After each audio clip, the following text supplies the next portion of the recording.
ஆலங்குளம் ஸ்ரீ சந்தனமாரியம்மன் கோவில் கொடை விழா 504 திருவிளக்கு பூஜை கோலாகலம். தென்காசி மாவட்டம் ஆலங்குளம் ஸ்ரீ சந்தனமாரியம்மன் கோவில் கொடை விழா கடந்த 7ஆம் தேதி வெள்ளிக்கிழமை காலை கணபதி ஹோமத்துடன் தொடங்கியது. முதல் நாள் நிகழ்வாக மாலை 207 லட்சுமி பூஜை நடைபெற்றது. 8ஆம் தேதி சனிக்கிழமை சிறுமிகள் பெண்கள் பங்கேற்ற புஷ்பாஞ்சலி நிகழ்ச்சி நடைபெற்றது. கொடை விழாவின் சிகர நிகழ்வாக அகில பாரத இந்து ட்ரஸ்ட் சார்பில் 504 திருவிளக்கு பூஜை நடைபெற்றது. திருவிளக்கு பூஜையில் பங்கேற்ற பெண்களுக்கு கோவில் நிர்வாகம் சார்பில் பூஜை பொருட்கள் வழங்கப்பட்டது. அம்மனுக்கு சிறப்பு பூஜையும் நடைபெற்றது. இதற்கான ஏற்பாடுகளை ஆலங்குளம் ஸ்ரீ சந்தனமாரியம்மன் கோவில் கொடை விழா கமிட்டியார் மற்றும் இளைஞர்கள் கிராம மக்கள் செய்திருந்தனர்.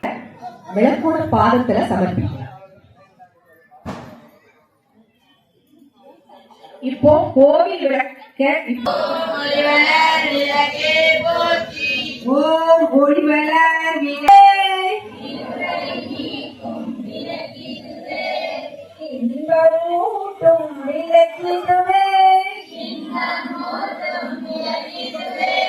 அருளை பெருக்கும் விளக்கிடுவே ஆதிலட்சுமி நமக.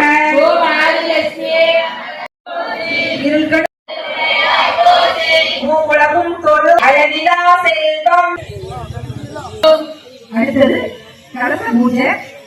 உங்களுக்கு மஞ்சள் கலந்த அரிசி, அதாவது அக்ஷர எல்லாரும் டம்ளர் எடுத்து வச்சுக்கிடுங்கம்மா. கோதாவரி சரஸ்வதி நர்மதே சிந்து காவேரி தாமிரபரணி ஜலஸ்மின் சந்நிதிம் குரு. இப்போ நம்ம இந்திய